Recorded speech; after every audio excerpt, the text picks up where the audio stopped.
Well folks, that's about 30 minutes with the file, and it's looking pretty good.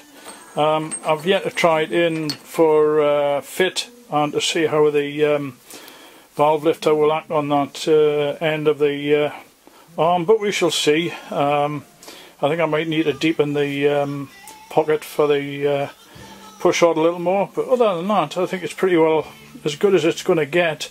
Once I've done this, once I've checked everything fits and so on, it'll be into this little baby down here, my heat treatment oven. It'll be roasted to about 900 Celsius, then dropped in a bucket of water. That'll harden it thoroughly through, and then I will temper it to probably a medium straw colour.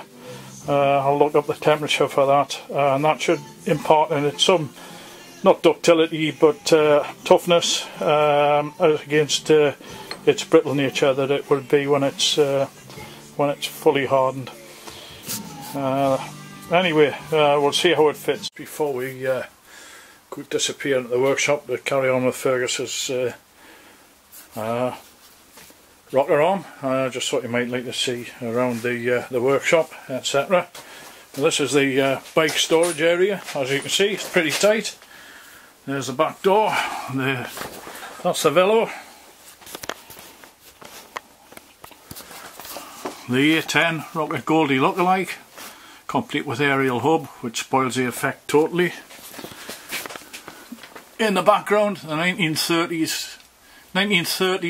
29 Humber overhead valve, and down here, Old Faithful side valve Humber. You can't really see much there, and of course I'm pretty tight on space, so this is my bike lift. Down here you can see it's pretty sturdy. It can raise 2 bikes, and there's room for 2 bikes underneath. So that's the bike storage end. We'll go through now into the machine shop area. Here we are in the machine shop. Oop. It's very cramped in here. Okay, well, you've seen the lathe Walker BH500 or 600 rather. Quite a nice lathe for the money. Another Walker mill here. I use this for general purpose stuff. It's quite heavily built. It's got excuse this camera shake. It's got power feeds on the table, horizontal, and also on the quill down feed. So you can do some quite serious work with this. Quite heavy. Table size is good size. It's about well, looking at the table size, slightly larger than the Tormac mill, which is my pride and joy, I suppose. This is the Tormac CNC mill. That's the controls part of it there. The panel and some of the tooling, and also my I shouldn't be doing that, should I? Be all over the place, should be getting seasick. The tooling rack, which is specifically for the machine here. It's all standardized so that they when you put these in, they land on a shoulder, so you can measure the lengths properly using the this setup here, height gauge and granite block. And this is the automatic tool changer. You can load 10 tools into that and program the mill, and off she'll go. So that's that one. And here we have the precision grinder. Looks a mess, but it's actually not. It's a very lovely old machine, old being the operative word, but it's very accurate. If you look here,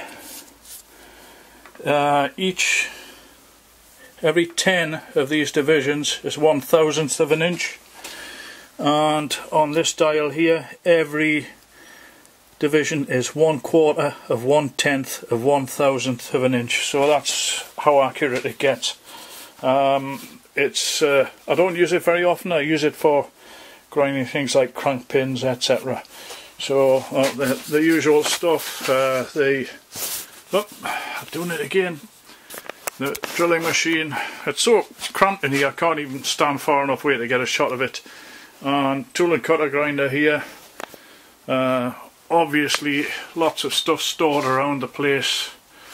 bookwork, paperwork up there, paints, all the nasty stuff, lots of gloves, internal grinding spindle for the machines, 3-phase inverter, what else? Not much else to show you here. And here we come into the sort of bench fitting area. As you can see, the Fergus's engine is on the bench here, and that's the rocker box cover here. There's a grinder there which is banned from use while I'm building engines and torquing engines and building engines. This is one of my homemade engines here. It's a cracking thing, this. I think maybe tomorrow I'll drag it into the garden and fire it up. I haven't had it running for a long time, so get some video of that. Okay, with that done, I'll press on with Fergus's. Okay, well, one of the things we need to do to start the day off is to machine this down to thickness over its over this surface here. So that'll be the first job. So here we go.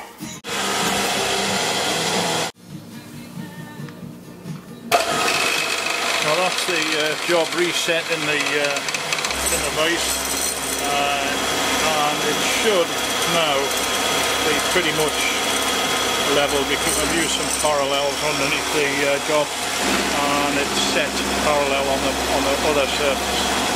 So that should take us down to the desired thickness once I get measuring it and taking another cut off. That seems better to me. Seems pretty good.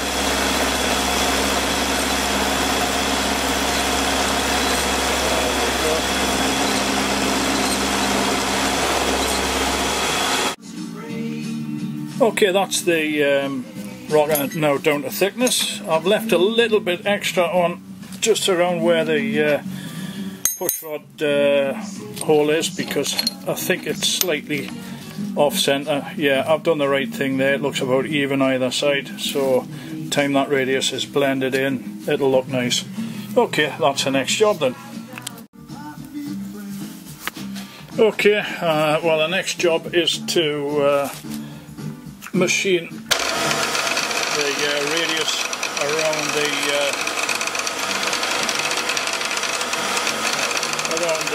push-rod hole. So we'll start that now. Hopefully this is about right. Let's get some feed on. Using a ball nose cutter, that'll cut a nice radius in there. As you can see, it's just starting to cut a bit now. I have to be careful here because there's a step there, and keep that clear.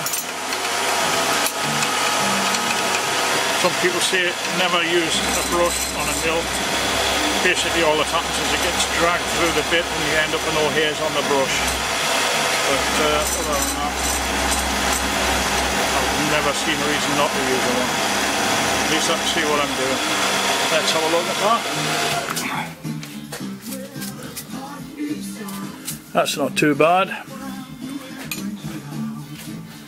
You can't really see much of the profile there. In fact, I'm going to have to work two-handed here, so I'll put the camera down and we'll come back up. So that's the surface finished now. You can't really see much there, but I'll just switch this off and make it a bit of ZZ top there. But you can see that it's looking not too bad. I mean, you're not getting much closer machining unless you use CNC. That was a test piece there. However, and it went wrong. Look, there's the burn mark where the tool buried itself. However, that's what happens when you ignore collision warnings. Anyway, unless you use CNC and set it to make multiple cuts across that surface, you couldn't get much better.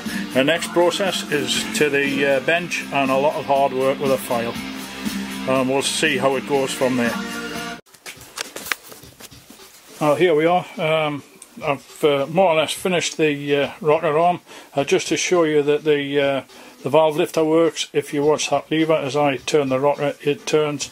If I push the lever, it pushes the rocker down, which is exactly what you want. Your cable would be in here. Probably a spring on it. I'm not sure really what the arrangement was, but it'll probably be something like this with a spring between here and here with your cable into here, and you pull the valve lifter and up it comes, and there's your valve moving there. I'll take the cover off and show you the job. I've spent over an hour just scraping the taper because unfortunately when I tried it on, it wasn't quite far enough onto the shaft and there was too much end float. So the only way I could think of doing it was with this little baby by hand, scraping slowly but surely. Took about an hour and a half, but I got there in the end, and I'm really happy with things. They look quite good, so I'll show you that. And you can see the rocker in the rocker box there. That's it on the shaft. It looks good. I'll take it out and we'll see it. I've still got a drill